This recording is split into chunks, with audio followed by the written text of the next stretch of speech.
like a little cheese. You going in for the night, Nate?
Hello, Savannah.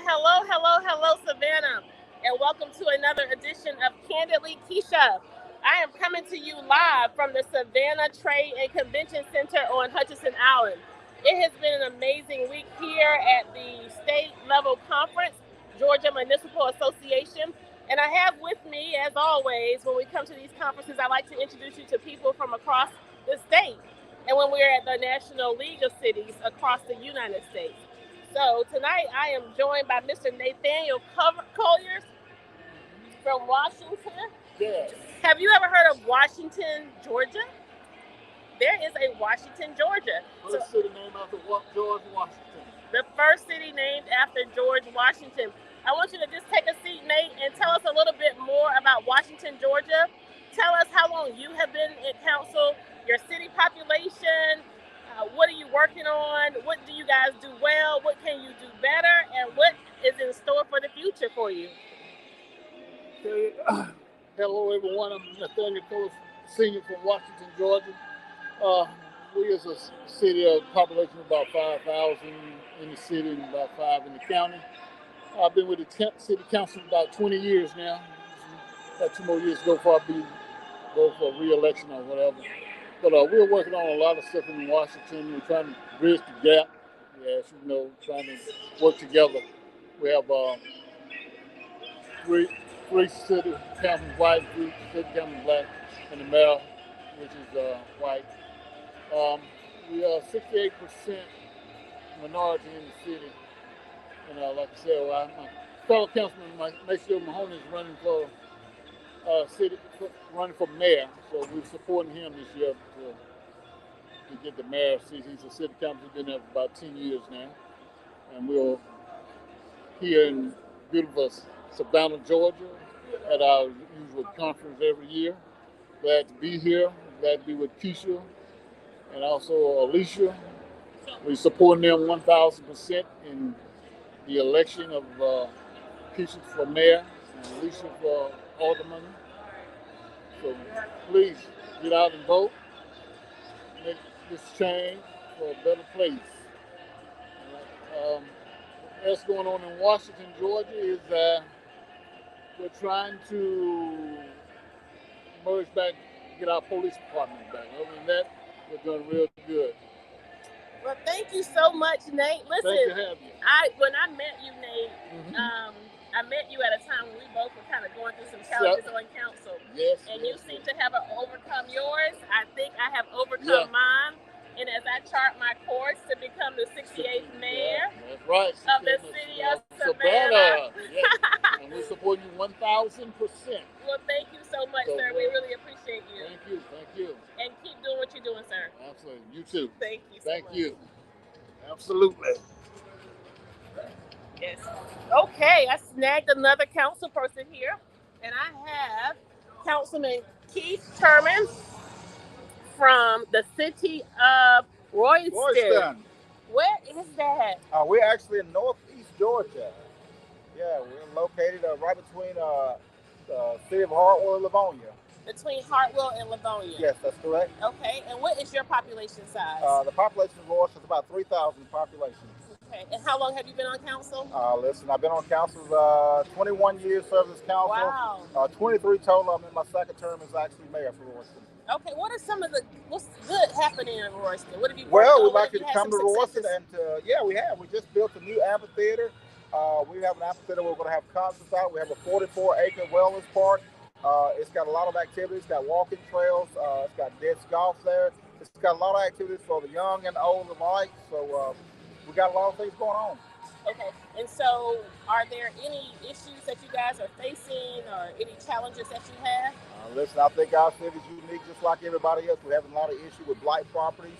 We're looking for ways to get some of the blight properties taken care of and to rehab and revitalize our downtown area. And so for the Georgia Municipal Association, I know whenever I have the opportunity to come to the association, not only am I getting information, education, and knowledge from the classes, but Right. connecting with the various council persons from across the state Absolutely. and the United States gives you great encouragement to know that you're not the only one going through. Right. But is there any particular highlight of a class or a program or a speaker that stands out for you?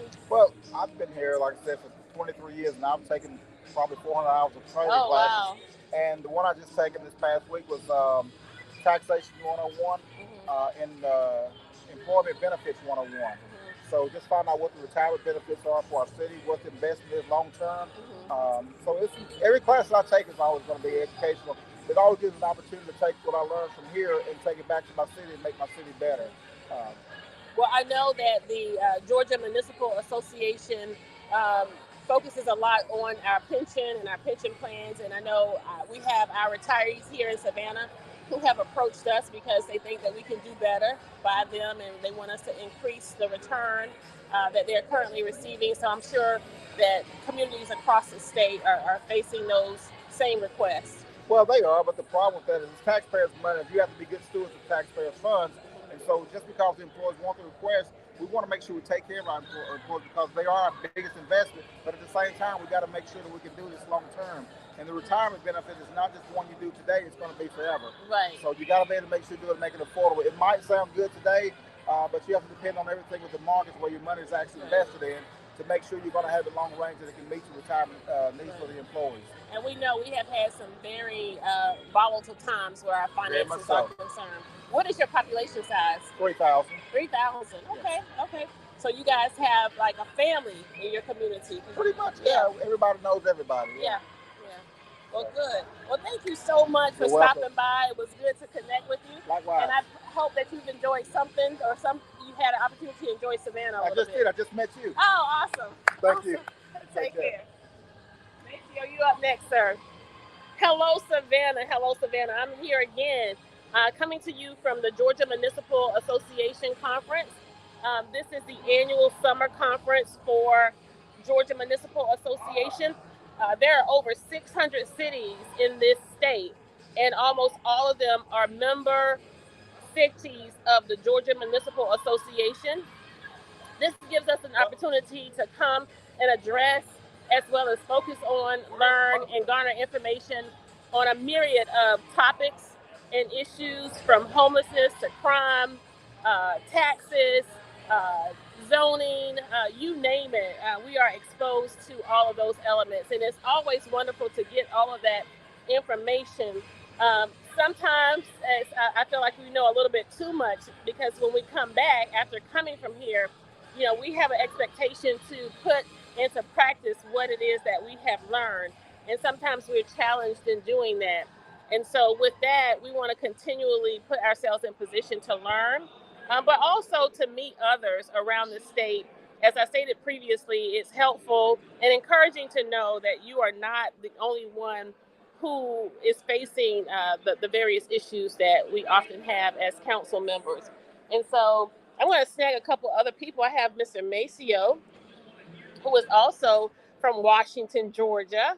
And Maceo is running for mayor of Washington, Georgia. So I'm going to let you talk to him.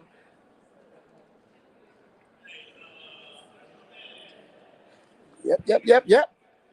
Maceo, welcome to Savannah. Beautiful city, beautiful city. Yes. And guess what his favorite food is, y'all? Our shrimp. Maceo, you are a council person in Washington, Georgia, and you have been on council for how many years? 12 years. 12 years you have been in public service, and you are currently charting your course for mayor. Yeah. And so what was a deciding factor for you to run for mayor? Well, our city is composed of 2 districts, and our district, which is predominantly African American, we can't get nothing done at the table, so we got to put the man in the right seat. So that's what we're doing. And so what are some of the successes that you have been able to garner? Anything since Oh you've been on council? yeah. So I had our old park that was never named. I had it named after first African American to run for city council was elected. Our first black mayor that was elected, I got his portrait put into the history museum. We had an old cemetery that was named Black Cemetery. We had that renamed to be appropriate for the 21st century that we live in. Um, our cemeteries wasn't uniform, so I made sure that we had street signage and had a pretty archway put in, and then our parks and rec. We didn't have no AC at our parks and rec, so collaborated with the county and got 2 AC units put in up there, so now the kids can enjoy fun and learning activities year round. So we've been working. And I know that Washington is not without its challenges. Just since you all have been here, in the last couple of days that I have seen you guys in the corridors and in class, you've had 2 shootings. Yeah. One murder. 2 shootings, 1 murder. 2 shootings and 1 resulted in a homicide. Right. So that's pretty alarming. Yeah. And so what are some of the crime strategies, or what are you guys doing to tackle those issues, or do you find yourself amidst something that's sort of needing your attention immediately? Well, the situation that we're in Washington, we should have never got in that position. We had a mayor that didn't look like us.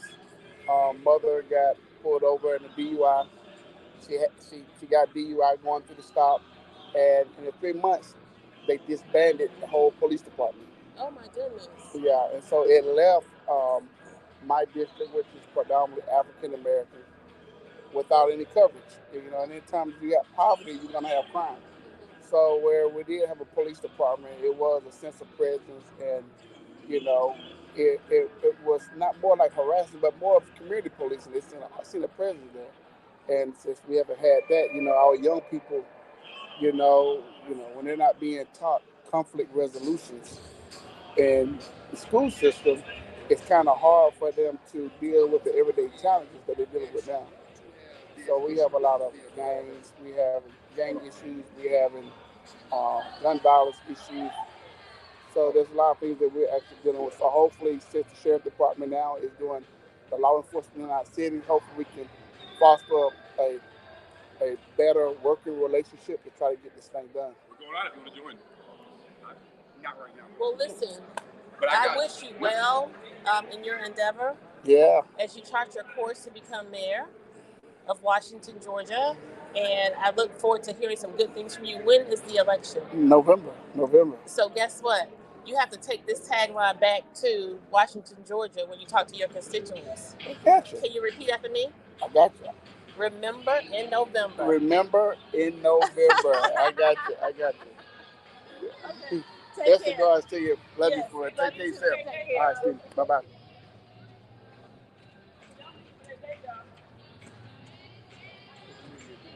Okay.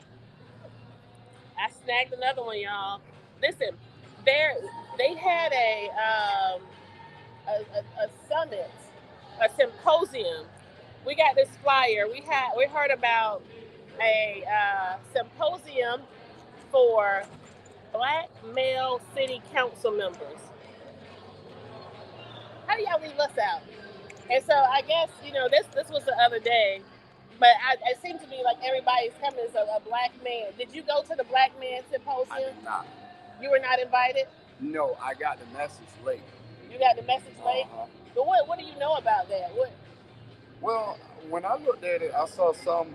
It was mixed. It was ladies there as well. Okay. So yeah, it wasn't just black male, but I think I was about to say, what y'all trying to form a coup or something? No. Overthrow. They're trying to overthrow GMA. Get all the women out. You're not gonna do that. No, I believe what it was around equity, and they just really wanting to understand and see that for the most part that as black elected officials we're not supported, and then we're attacked a little bit more, moving into a position, but it was put on and orchestrated by mostly black males. Okay, I got you. But when I looked at it on the news, because the news covered it, it was actually diverse. Okay, I got you. Yeah. Yeah. Well, that's what they say, y'all. That's what they say. Anyways, I want this gentleman to introduce himself. I tell you, this is by far one of the smartest men I have met over the years. I first met him at the National League of Cities conference in Washington, I believe it was, if I'm not mistaken. So. Yes, and since that time, it's always a pleasure when I connect with him because he comes from a different angle in terms of problem solving. So that's cool. All right. Introduce yourself and tell us where you're from. Hello, I'm Joshua Daraso, chairman of the city of Cordele. So in our system, the chairman is a mayor equivalent. We just have a different name for it. Okay, and what is your population in Cordele? Right under 13,000. 13,000. That's and right. How long have you been on council? 18 months. 18 months, Yep. So you're new. I'm new, So that's right. Tell me, what was the impetus for you running for office? What was your motivating factor that pulled you into public service? Well, I grew up in my hometown, and I lived throughout different communities, and I saw different communities progressing, and each time I go back home, we were not. And we're not some middle of the road, rural, backwards community. We sit on the corridor 75, and if anybody know what Albany State is, Highway 300, so most places in the state to get to Albany, you have to come through Cordele. If you're going to travel down to Florida, you have to come through Cordele. So I see the potential that the city has, and I saw the city leadership not really living up to the untapped potential that we had. Okay. And so in terms of your function on council and some of the issues facing your city, what are, we talk a lot about what's wrong and some of the problems, but what are you most proud of and what have been some of your successes in your city? So proud of is everything that we need, we have right in the city of Cordele. I'm proud of the people that get up every day and make the city great as it is. And I see our job is to help them do better. When they have shortfalls, when they need a hand up, our job is, and for the most part, we have that community feel. We're small enough to have that community feel and that we look out and watch out for one another. And so some of the accomplishments that, we had over the last 18 months, we was able to navigate and have a governing body that looks more like the citizens that we have. And so that's one of the biggest successes. Now we got a little work to do as far as getting more progressive policy passed, but that's going to come. That's definitely going to come. And what about some of the challenges that you've had? The challenges that we have is poverty and also crime, which usually from a social worker standpoint is my profession, that's usually going to go hand in hand. What we got to do and what we got to understand is there's always going to be infrastructure issues. There's always going to need water, sewage, buildings, streets, and sidewalks. But we got to invest in people as well, because you can make a place nice as it can be, but if you don't develop the people, at some point they're not going to know how to take care of that place. So some of the challenges that we work on is a big disagreement about direction we're going. We have an election this year, and I am branding that election as the biggest election in the city of Cordele history, because it would determine what direction the city would go in for generations to come. That's interesting. Yep. And what are some of the dynamics and elements that lend itself to that turnaround? Just because of the lack of progression? Well, it's because, first of all, when you elect people, you got to know first and foremost that the elected officials are advocate for whoever they're representing. Their job is not to play nice. Their job is not to be nice to the people that sits around us, to be cordial and kind. But however, let them know for the first time, if you're a city like ours, I'm the youngest chairman ever elected, that at the end of the day, that you're carrying their voice to the halls of power. And when you carry that voice to the halls of power, they need to understand that it may be a perspective of view that you have not heard before. And that's okay because we're all here now, and the word that's progressing more is to share power. We have to be willing to share power that traditionally have not been heard, voices that have not been heard before. And that's a beautiful thing when we're moving forward and we can share the voice on spot. I tell people each day I'm able to talk about racism because I challenge myself on sexism.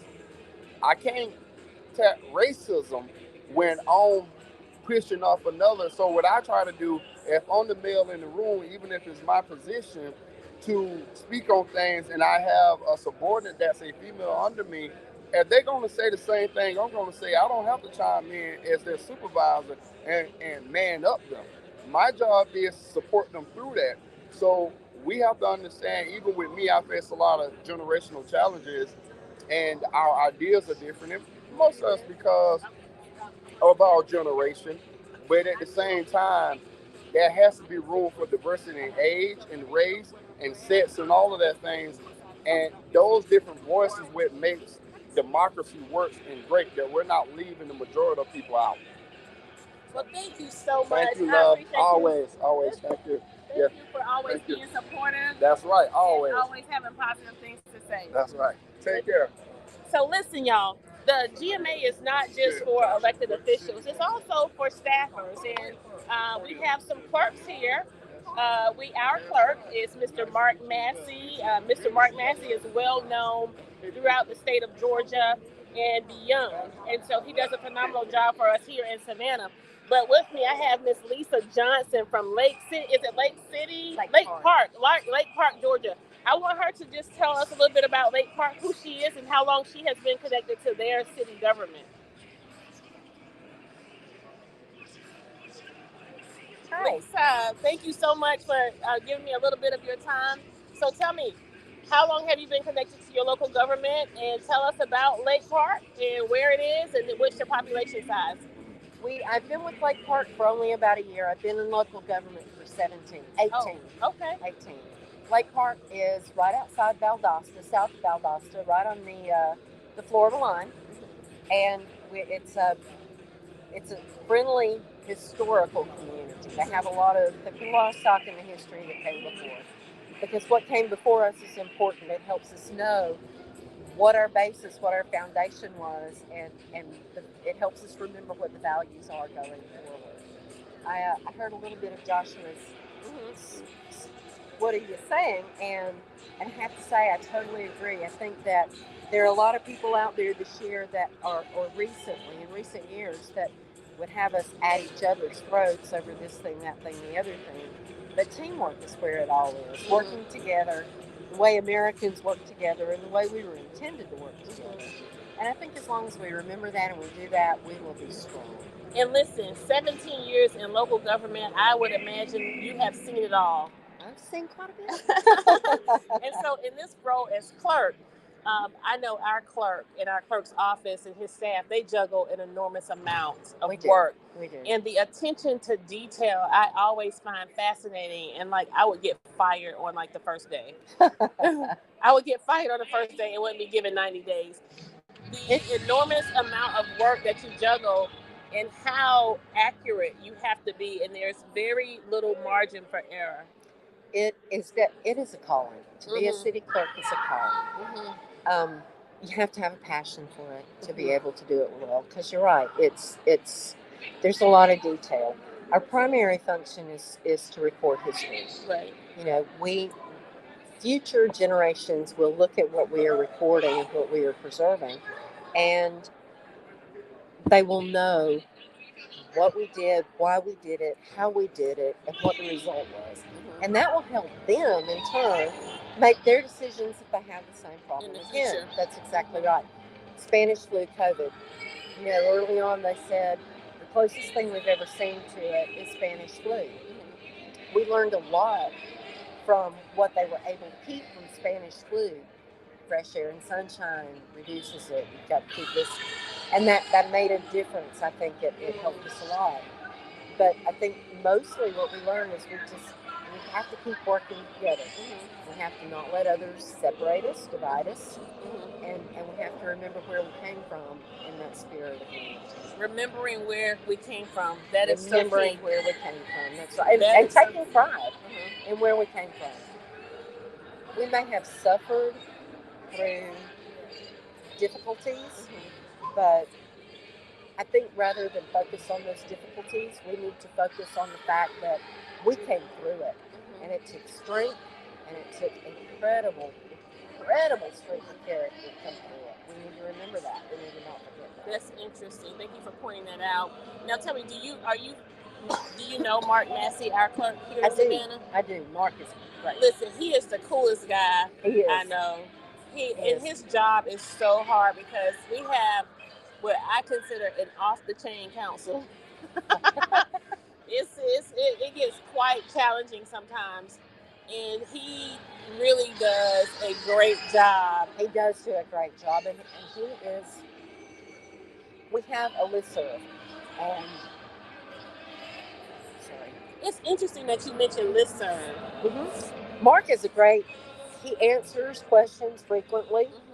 His input is invaluable. As I'm sure you know, he's taught several classes at our training conferences. He's just phenomenal. His experiences. Yeah, I find it interesting how you all can. I have this little line here. Sorry. I find it interesting how. Does that help? Yes, it does. I find it interesting how you all can engage but not be engaged at the same time, because sometimes the clerk is called upon to weigh in on something, but you always have to be impartial and unbiased. Yeah. And there's a fine line. There is, and I tell people that we're non-political for a reason. You know, our job is to give you the information as elected officials that you need to make the best possible decisions. We can't allow our personal opinions or your opinion and his opinion to color that. You know, we deal in facts, we deal in history, because not that opinions are not matter. It don't matter. We can let you know the varied opinions that we get, but for our position, we have to remain impartial, or we can't do our jobs. We can't help you as much as we need to, as much as you depend on us to help you. And that's what I appreciate so much about Mr. Massey. He's able to. He's really good at it, isn't he? Yes, he's really good at it. I don't know how he does it, but he does. He does.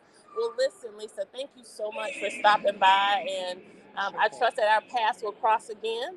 I hope so. And thank you for helping our community know a little bit more about how important the clerk's role is. It's more than open records requests.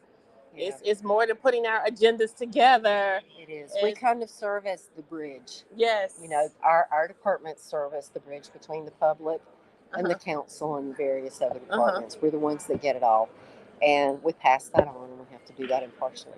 Well, thank you so much, Lisa. We really appreciate it. And I hope you have enjoyed Savannah. Oh, I've loved Savannah. I love Savannah. Thank you so much. Oh, you are so welcome. You have a wonderful evening. You too, sweetheart. Take care. Bye-bye.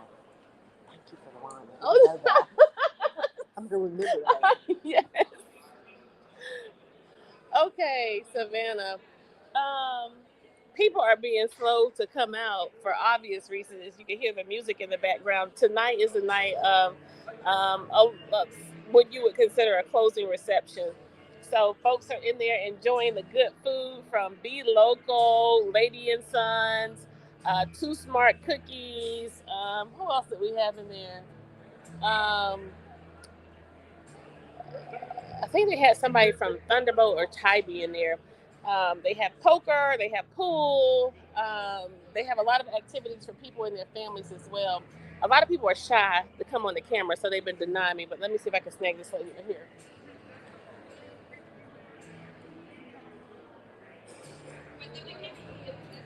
Yeah. This is my weekly live that I do with, on Facebook for my citizens. Okay. Okay, Savannah. I have with me Randy.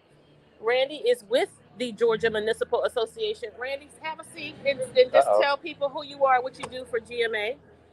Hello, everyone. Yes, I'm Randy Briskin. I work in the retirement area for GMA. So we're the folks that oversee the pensions for all the city's employees, and also the plans where employees can save for themselves with the 457 plan. That's what we do. You know what? I'm so glad I snagged you and so glad you stopped. So just last week, Thursday, was our city council meeting. And we are at mid-year budget. Right. And so the retirees have approached us, as they have every year since I've been in office. Okay. And I've been in office 3.5 years, because they want an increase. And so tell us it's how, amazing what a delicate how retirees would like an increase. I don't think I've heard that before. So they want an increase in the plan and make the plan a little bit richer so that they get a little bit more at the end. Yes. Okay. So, GMA, we have over 600 cities in Georgia, and almost all of them are member cities of the Georgia Municipal Association. That's correct. And one of your big jobs, one of your important jobs, is to kind of like guide cities and help them with information and education as they manage their pension plans. Absolutely. And that's a little bit above my pay grade. So talk to us a little bit about what that looks like, and how do we balance protecting the future, retirees of the future, right, but giving some regard to retirees of old. Sure. So yeah, it's a delicate balance, as you said, because anytime you want to enhance the plan or make it richer, well, where does that money come from? And so we have actually over 290 different plans, and not a single one is the same, because it's a not one size fits all type of situation. But for a lot of the cities, GMA ultimately is just the administrator. It depends on what the city thinks they can do, what they can afford. If the city ever does want to make a change, we go through a process where we say, okay, we need to see who everybody is, ages, everything else, demographics, and then we give it to actuaries, and they will tell you how much approximately more it would be to add to the plan. And there's different ways that you can add to the plan. You can either lower the retirement age, or you can increase the multiple. So because typically a pension is composed of three things: how long you've been there, your average salary, and a multiple. So Randy, for me, I'm an advocate for people, right? Right. And when it comes to local government, my philosophy is to be citizen-led and policy-driven, right? Okay. And so there's a delicate balance between giving citizens what they want and matching that with a policy that makes sense fiscally. Absolutely. And so when I have retirees coming for 3 years in a row saying that they want this, they want this, they want this, and I see in real time where we can cut wasteful spending. Right. We're a very top-heavy organization. And so I see that there can be a little wiggle room and balance. Yeah. And so do you think it's reasonable to give consideration to some of those type of realities? Again, it's ultimately what the city wants to do. Those who are already retired usually have had their careers. The plan is what it is. Okay. And by law, you cannot really give them anything else other than what they earned when they were in the plan. Okay.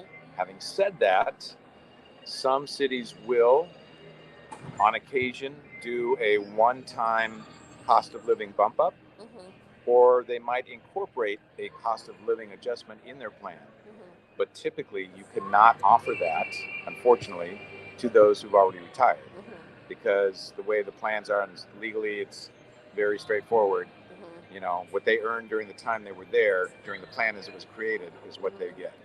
Well, that's a little bit complicated when you give consideration to the environmental changes that we have financially. Yep. We have a lot of fiscal volatility, as well as in our housing market in Savannah is going crazy. Absolutely. And those retirees are on the other end of that. But thank you for shedding light on this. I really appreciate your time. Sure. And you've always been so kind and supportive when I'm in the hallways and I can't find my way to my class. All right.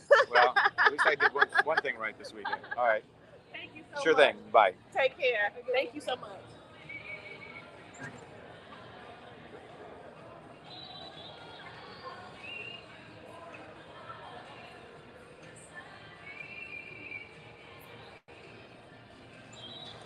Okay, Savannah. I think that is about it. Hi. Are you a council member? No, ma'am, I'm a city clerk. You're another city clerk? City clerk, yes. For what city? Sylvester. Sylvester. How long have you been city clerk? I've been 2 years at Sylvester and 4 years in Warwick. Do you know Mark Massey? I know of Mark Massey. Oh, see, our clerk is famous, y'all. Yes, he is, absolutely. He's one of the go-to clerks. Well, come introduce yourself to my live. Hey, sir, could you come introduce yourself to my live? Okay. She said no. No, sit right here. Hector. What city is that? Savannah. Yes, We're absolutely. here in Savannah. Bless you. What's your name?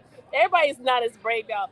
I'm Keisha Gibson Carter. You're running for mayor. Yes, yeah, you remember from National League of Cities. Yeah, That's right. Oh, congratulations. Yes, I remember because my daughter's name was Danielle. Listen, Hector. Yes, ma'am. I am Keisha at large, Post 1 here for the great city of Savannah.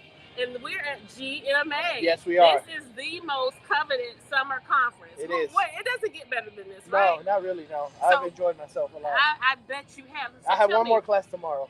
And I do too. My class is at 8:15 in the morning. Yeah, same. Building bridges.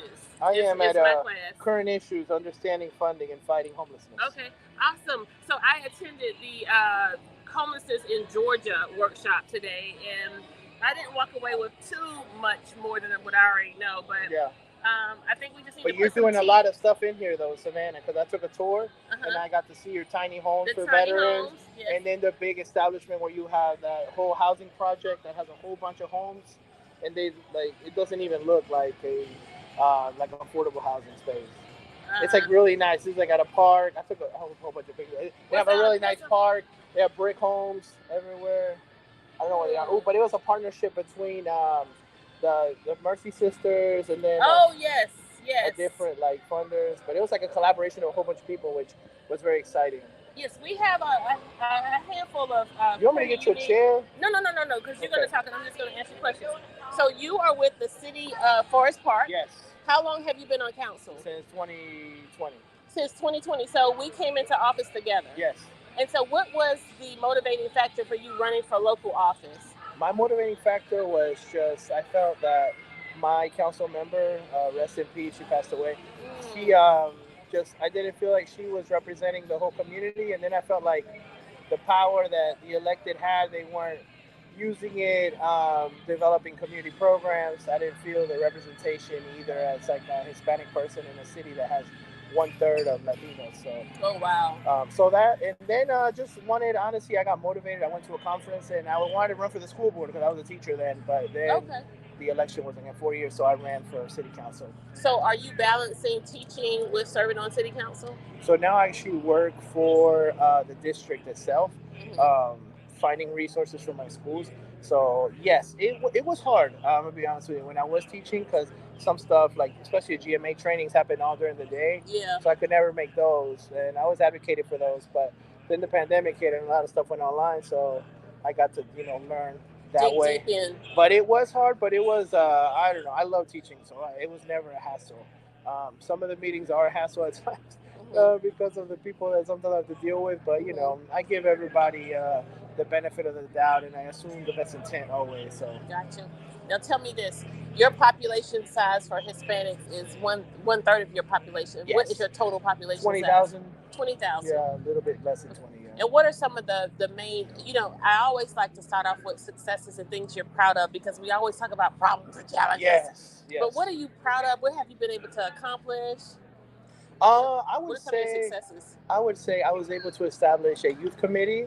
I was also established a senior committee. So my hope was to bridge the gap between local officials, city officials, municipality, and those populations. So those have, really flowered and just taken off. I've also brought cultural events to our cities, recognizing the Asian population and the Hispanic population through different cultural celebrations.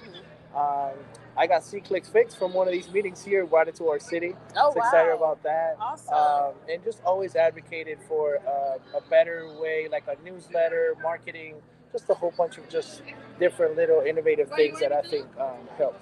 Sure.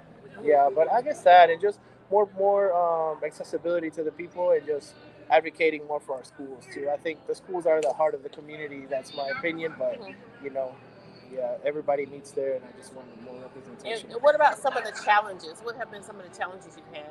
I think the challenges And we've things you had, need to work on? myself or just overall. Your city. Oh, my city. I think we've come a long way, but I think some of the challenges we've had has just been like elected officials' egos getting in the way within each other. Um, just confrontations between elected officials, our mayor, other elected officials. But I think we're and just outing all the business of the city instead of us try to handling internally. But you know, I think we've worked on it. We've made some huge advances and leaps. We have a city manager that I think is the best city manager, having worked with him, and he's very innovative. So I think we're moving in the right direction. But you know, homelessness is a problem we have in our city. So hopefully we can, you know, try to find something for that because housing is just getting expensive in our city. Yes, all over Georgia. Yeah.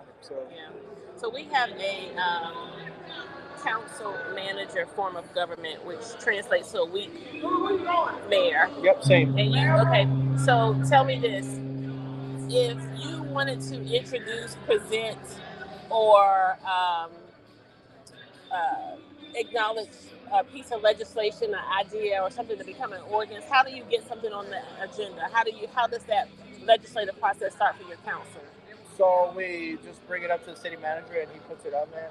You could just, as a council member, do that. I can't just change it, but I will bring it up to him so we can start the conversation. Right. And bring it to the agenda. Putting stuff on the agenda is just, I'm an elected official, so I can go to him for that. Did y'all hear that? He's an elected official. He can just go to his city manager and get an item for presentation, introduction. Yeah, how else are we going to talk about it? How else are we going to talk about it? Exactly, yeah. And that's where the communication starts, right? Wow, Hector. Yeah. Wish you the best in your election. Thank you. I'll be there stressing with you. So. Thank you so much. Come on, here. So if you win the race, would you keep the Hispanic task force? Yes, of course. So she asked me if I win the race, will I keep the Hispanic task force? Well, I have to answer that question differently. No, I will not keep the Hispanic task force because currently the Hispanic task force just meets as a task force, right? They're just going at the task. What I would do is have a action committee, right? Mm-hmm. So that we are taking action steps. What kind of action? Take action based on whatever that committee or that council presents. Because what happens with the task force, you find yourself meeting and talking about a task. But unless you are solutions oriented, unless you are action oriented, or going in the direction of solution and actual actions, so that you can actually identify what a problem is, what an idea is, and the steps that it will take to actually get there. But more importantly, you have to incorporate and attach a timeline and a deadline so that you know that you have real intent to actually achieve something. Right. Because what we get caught up in is just talking about it. And people get excited when you just mention Hispanic task force or they're thinking about me. Yeah. You don't need me to just think about you. You need me to move on what it is that you actually need. Right? I agree. So what do you have in your community by way of, do you have a Hispanic task force in your community? Right now we have the one for the city. Okay, do you know much about the one we have here in Savannah? I'm part of it. Okay, so what have been some of your goals? To bring more representation and language equity to the city. Okay, and so what have we done to achieve that? Right now, we well, the leader of the task force Come closer. has been translating. No, I'm okay right here. Yeah, the leader of the city has been translating the some of the announcements that the mayor does. So the extent of what you want for the Hispanic community is for us to translate our information. That is the first step. Yes, that is the first And it's step. taken us 3 years to translate information. You're right about that. Yeah. Yeah. Okay. Yeah, you're So right about action, that. But, action and timeline. yeah. So Right, but that is, I would say that is a good first step because knowledge is power, right? And we want the community to know what is going on at the city level so they can also be engaged. So I would say that is a good first step, and I like it. Yes, a good first step, and I like it as a board. Obviously, we always want more, and I look forward to more. But I have never seen that happen before during all the time that I've been in the city, and so I do like that. But obviously, yes, you're right. More needs to happen. Okay. Yes. Thank you. Yes. Yeah. More needs to happen. Yeah. Okay. I'm excited to see that. In that position, it's a good first step. Yeah, but obviously more needs to happen in terms of inclusion, supporting social issues that impact the community, and just more support in general. Okay. Yeah, and I look forward to that. Okay. Yes. Thank you so much for your input. I Yes. appreciate you. Thank you. So listen, Savannah, you have heard from various people in different positions here at GMA. And my big takeaway tonight is we're not talking about it. We're not tasking it. We're actioning it. Catch that. Listen, good night, Savannah. We're not tasking it. We're actioning it. I love you. Have a good night.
I like that.